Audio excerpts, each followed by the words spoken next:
akan diskusikan tentang scamper ya. Dan ini adalah salah satu pendekatan untuk Anda bisa mencari ide itu. Metodenya scamper, SCAMPER gitu ya.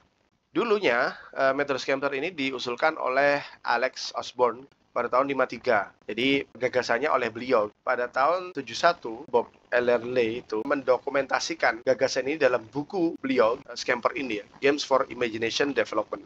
Apa itu scamper ya? Scamper ini sebenarnya adalah akronim S, C, A, M, P, E, dan R. Metode ini digunakan untuk merangsang pemikiran kreatif untuk berpikir kritis. Gimana kita bisa merangsang ide-ide kreatif kita untuk bisa menemukan sesuatu yang belum pernah kita pikirkan dengan sudut pandang yang baru.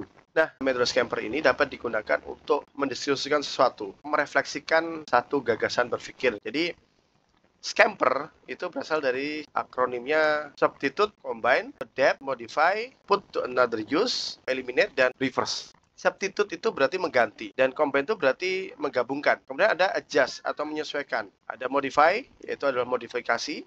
Kemudian ada put to another use, kemudian eliminate, menghilangkan, sampai reverse, membalik. Nah, coba kita masuk nih ya, bagaimana sih cara menggunakannya. Anda bisa menentukan dulu ya, entah itu topik, produk, atau event, jasa, layanan yang ada, dan Anda ingin melihat dari sudut pandang yang lain. Anda bisa mengajukan beberapa pertanyaan terkait kata kunci scamper ini. Yang pertama adalah Anda harus tanamkan pada diri Anda, jangan takut untuk mengada-ada, karena ini adalah pendekatan kreatif, yang mana berarti sampaikan saja semuanya, bahkan ketika Anda tahu itu susah dibikinnya, karena tujuannya adalah untuk mengeksplor kreativitas yang banyak. Kita mulai dari substitute misalkan, dengan studi kasus sepeda ini misalkan ya. Anda bisa menggunakan 5 pendekatan pertanyaan ini. Jadi nggak cuma asal ganti apa ya, ganti sepeda dengan mobil, nggak gitu. Tapi kira-kira bahan atau material apa ya yang bisa digantikan untuk produknya biar lebih keren gitu. Terus yang kedua, produk atau proses apa yang dapat kita gunakan sih untuk bikin sepeda ini gitu ya. Bisa nggak sepedanya di molding gitu ya, bisa nggak sepedanya dari plastik misalkan gitu ya. Atau ada rules yang bisa kita gantikan. Kalau sepeda biasanya pakai kaki mengayuhnya, bisa nggak kalau sekarang pakai tangan? Atau bisa nggak kalau misalkan pakai goyang pinggul, misalkan seperti itu ya. Kemudian bisakah kita pakai produk ini di tempat lain? Atau sebagai pengganti produk lain? Misalkan sepeda biasanya kita tahu ya di trotoar, di pinggir jalan gitu ya. Tapi gimana kalau dia bisa nggak ya digunakan di air? Dan apa yang terjadi kalau Anda mengubah emosi gitu ya terhadap produk ini? Maksudnya adalah kalau tadinya sepeda itu adalah untuk olahraga, identik dengan kesehatan gitu ya. Bisa nggak sekarang sepeda itu dibikin untuk identik dengan kemalasan? Misalkan seperti itu ya. Dan mungkin salah satu contoh itu ada satu produk namanya sepedagi yang terbuat dari bambu. Jadi materialnya di-replace menjadi bambu dan ini menjadikan nilainya itu meningkat berkali-kali lipat ya. Kalau orang tahu sepeda aja sudah keren gitu. Tapi dengan materialnya diganti bambu, eco-friendly banget gitu ya. Dan ternyata setelah diteliti, bambu mempunyai daya kelenturan, endurance yang lebih baik daripada besi, nilainya semakin meningkat lagi. Kemudian contoh lain combine. Oke, dengan sepeda yang sama nih konteksnya. Kira-kira apa ya jadinya kalau kita menggabungkan sepeda ini dengan produk lain untuk menciptakan sesuatu yang baru misalnya. Kemudian bagaimana jika Anda menggabungkan maksud dan tujuan? Apa yang dapat digabungkan untuk memaksimalkan penggunaan produk? Misalkan bisa nggak ya menggabungkan sabuk pengaman atau menggabungkan riting, tahu riting ya, lampu sen dalam motor itu dipakai di sepeda. Dan bagaimana Anda bisa menggabungkan bakat dan sumber daya untuk menciptakan pendekatan baru terhadap produk ini? Contohnya misalkan kayak gini nih. Kita tahu itu sepeda ya, tapi dipakai dengan gaya-gaya khas retro gitu. Jadi apa yang bisa kita kombinasikan, kita coba kombinasikan di situ. Berikutnya adalah adaptasi. Apa ya bisa kita adaptasi gitu ya. Dan ini beberapa pertanyaannya itu ya. Bisa nggak produk sepeda ini diadaptasi untuk tujuan yang lain? Ada sepeda santai, sepeda gunung, ada sepeda belanja. Kemudian apa sih yang bisa ditiru untuk mengadaptasi produk ini gitu. Kayaknya sepeda itu bagus ya untuk olahraga ya, untuk kesehatan. Tapi saya introvert, saya nggak mau ketemu orang, keluar-keluar. Dan ternyata itu bisa diadaptasi menjadi sepeda untuk fitness itu misalkan ya. Tetap bisa berkeringat. Karena tujuannya bukan lagi untuk transportasi di sini ya. Yang tadinya sepeda untuk memindahkan dari satu titik ke titik yang lain. Tapi ternyata ketika Anda menggunakannya punya manfaat, oh bisa sehat nih gitu ya. Dan Anda adaptasi itu untuk ambil manfaat sehatnya saja gitu. Dan Anda tidak mau berpindah tempat, tapi tetap di satu tempat olahraganya dapat. Pada M, modify, modifikasi, bisa nggak ya kita rubah bentuk tampilannya atau nuansanya, tambah tanduk mungkin ya. Kalau biasanya kita menjelang Agustusan itu ada sepeda hias, apa yang Anda tekankan ya untuk menciptakan nilai lebih gitu. Modifikasi apa? Mungkin Anda kalau sepeda biasa dia kan badan tegak gitu ya. Tapi ketika digunakan untuk sepeda balap, aerodinamik itu akan sangat berpengaruh. Sehingga setirnya bisa lebih simpel lagi, sehingga orangnya itu menunduk. Nah, dan itu bisa memberikan dampak aerodinamik yang lebih gitu ya. Misalkan kayak gini nih, sepedanya itu kita pakai berdua gitu. Dan berikutnya adalah tahap P, itu adalah put on another use. Maksudnya digunakan untuk fungsi yang lain. Kalau biasanya sepeda itu untuk memindahkan tempat, bisa nggak dia dipakai untuk sesuatu yang lain gitu. Pakai untuk industri, untuk menjahit mungkin ya. Menjahit kan pakai pedal gitu ya. Atau bisa nggak ya orang lain menggunakan produk ini? Kalau kita lihat orang biasa bisa pakai, anak kecil bisa nggak ya? Kalau anak kecil itu dipakai, apa yang harus disesuaikan? Terus kalau di lingkungan yang lain, dia akan punya perilaku yang berbeda nggak ya? Maksudnya butuh adaptasi yang berbeda nggak ya? Atau butuh digunakan dengan cara yang berbeda nggak ya? Nah, contoh sederhana ya, sepeda jadi untuk menyalakan listrik mungkin gitu ya. Kemudian berikutnya adalah eliminate atau elaborate. Bisa nggak ya kita menyederhanakan produk ini? Atau ada nggak fitur yang bisa dihilangkan, disesuaikan, dikecilkan, dibesarkan, ditambah, dikurangi? Sehingga dari situ Anda bisa akan mendapatkan bahwa sepeda itu ketika dieliminasi ada juga sepeda gadget seperti ini ya. Rodanya cuma satu. Dan yang terakhir adalah reverse, dibalik. Kalau Anda membalik proses ini, mengurutkannya secara berbeda, dampaknya apa ya? Ya, mungkin Anda akan bisa menemukan bagaimana tempatnya untuk mengayuh yang tadinya di kaki, sekarang di tangan, untuk Paralimpik. Nah, itu kira-kira contoh penjelasan sedikit tentang scamper nih ya.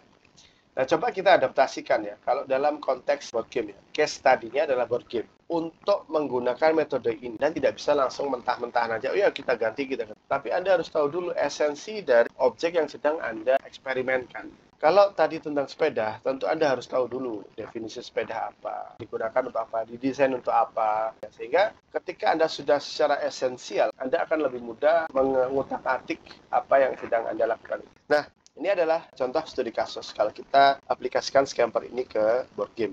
Board game intinya adalah mainan yang pakai papan. Lebih generalnya adalah tabletop game. Karena mainannya itu biasanya dimainkan di atas meja. Nah, kemudian ketika Anda mengetahui itu, Anda bisa lihat jenis-jenisnya apa ya. Dan ini nanti untuk Anda bisa mengetahui kalau Anda mau substitute, mau menggantikan, ya, mau mengeliminasi, mau menggunakan untuk di tujuan yang lain, Anda bisa paham.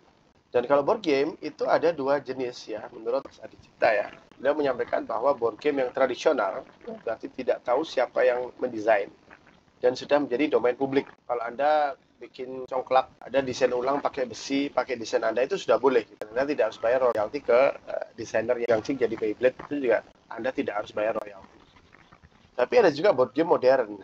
Dan ini memang banyak yang belum tahu bahwa board game itu biasanya umumnya di masyarakat kita taunya lagi-lagi monopoli, ular tangga, dan sebagainya. Padahal di luar sana itu ada ribuan bahkan jutaan board game. Jadi intinya kalau board game modern itu tahu siapa yang mendesain itu ya. Dan biasanya dirilis oleh penerbit atau dengan hak ciptanya. Terus kalau dari caranya bermain itu ada 3 jenis ya, dikelompokkan. Yang pertama ya kompetitif gitu ya. Kayak Uno itu ya, kalau saya nggak menang, berarti saya kalah gitu. Kalau saya nggak mengalahkan yang lain, saya nggak akan menang. Itu kompetitif. Tapi ada juga yang kooperatif, main bareng-bareng. Contohnya adalah pandemi, bertujuan untuk meredam virus pandemi yang sedang menyebar. Dan harus bekerja sama. Dalam artian, satu orang kalah, semuanya pasti kalah. Tapi ada juga yang partnership game. Partnership game ini giliran pertama bisa jadi Anda membela si A gitu ya.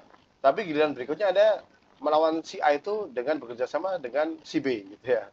Tapi giliran berikutnya lagi, Anda gantian musuhin si B. Dan Anda harus bekerja sama si A gitu. Contohnya kalau di lokal itu ada Mat Goceng. Nah, board game sendiri ada mass market sama hobbies game. Ini sangat pertimbangan yang sangat penting sekali ya ketika Anda mendesain board game. Kalau Anda mau menyasar target pasar yang lebih luas, Anda bisa pakai mass market. Dan gamenya harus sangat-sangat sederhana. Semakin sederhana semakin bagus. Kayak Uno gitu ya, itu sangat sederhana. Tapi kalau hobbies, mau gamenya 2 jam, 3 jam, bahkan sampai berhari-hari mainnya, it's okay. Dan komponennya sangat banyak pun it's okay. Karena hobbies ini bisa memainkan sebuah game itu ya berjam-jam, bisa seharian gitu ya. Bahkan bisa bersambung gitu. Jadi memang betul-betul pintu gitu. Sementara kalau mass market biasanya main game itu cuman yang ngisi waktu gitu ya, pas lagi hujan, pas lagi nongkrong seperti itu. Nah, komponen board game itu ada banyak ya, ada papannya, kartu, koin, maple, ubin, token, timer, marker, karakter sheet, spinner dan sebagainya. Itu macam-macam berdasarkan kebutuhannya. Keunikan board game itu adalah kalau Anda mau bikin game digital, itu Anda akan sangat-sangat lebih mudah untuk bikin game manualnya dulu, board game ini.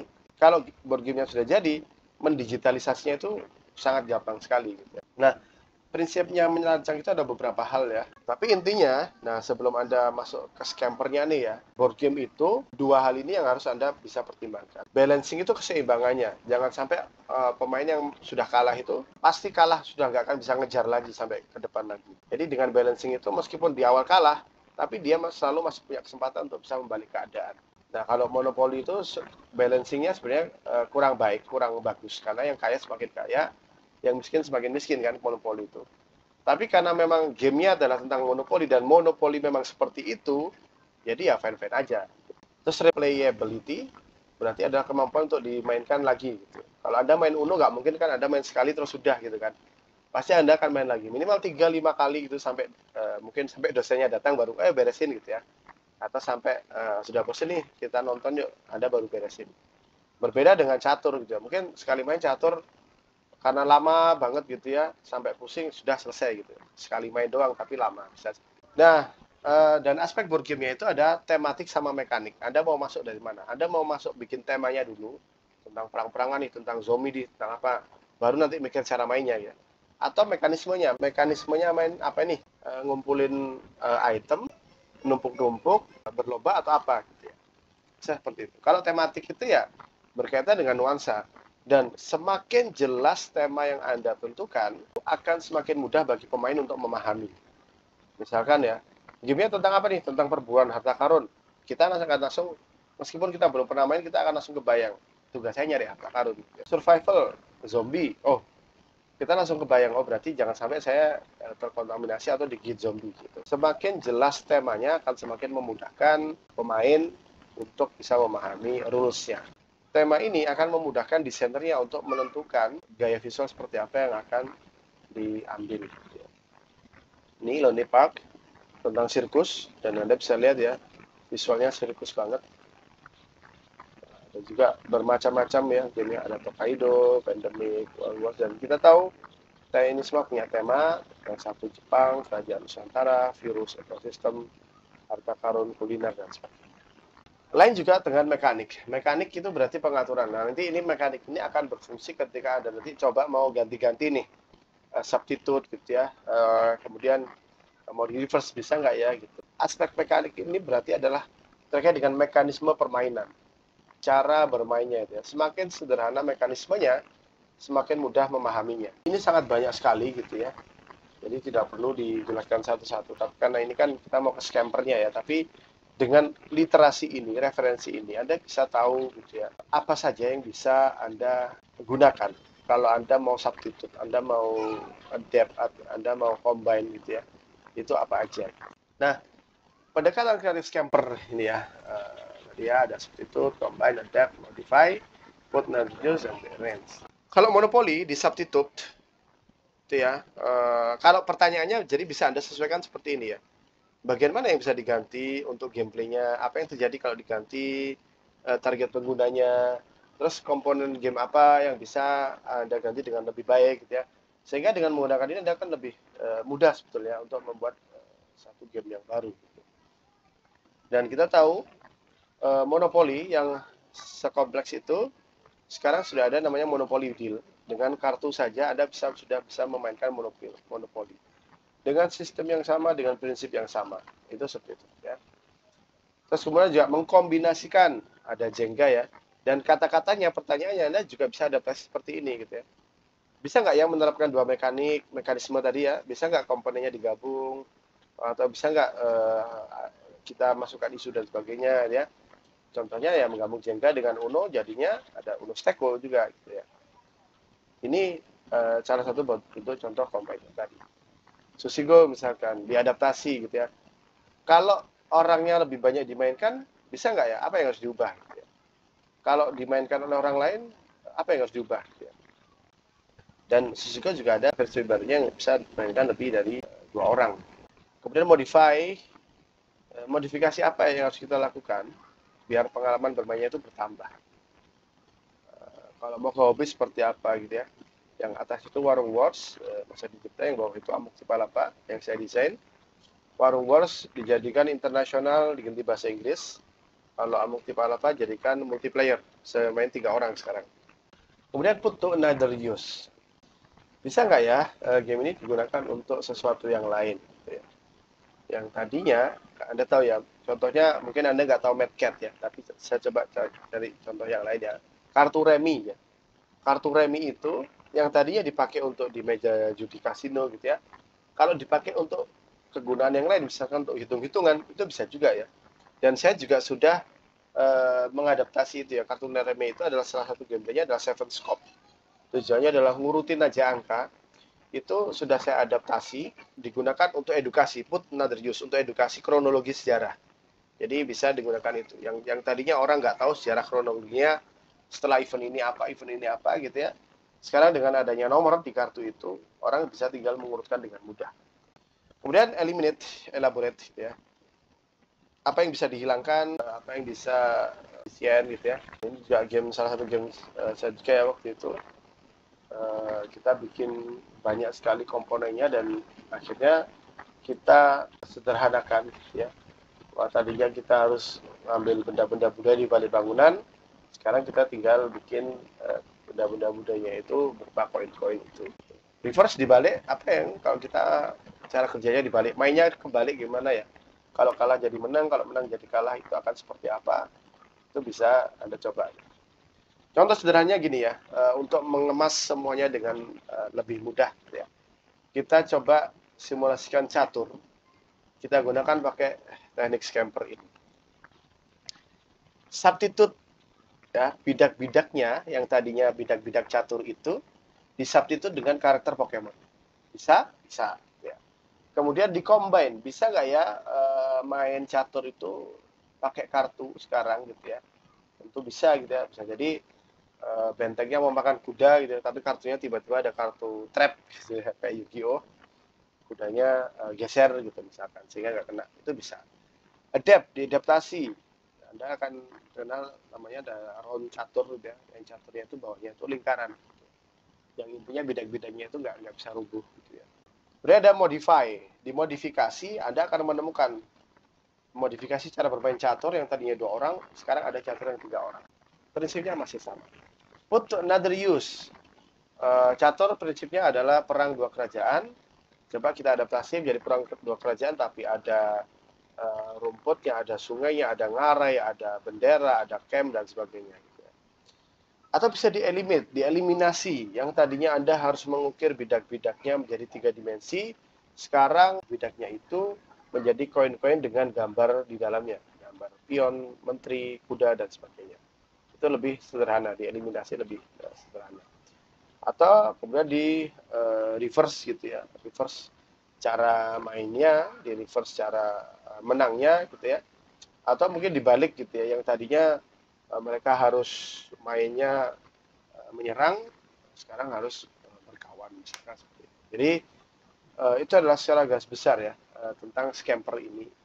Yang intinya adalah dengan scamper ini Anda bisa melihat satu objek ini dan merangsang kreativitas Anda ya dengan melihat berbagai kemungkinan yang bisa Anda gunakan untuk bisa melihat satu produk itu dengan cara yang lain. Kesimpulannya ya, scamper ini tidak hanya melulu tentang produk sebetulnya. Anda bisa melihat tentang event.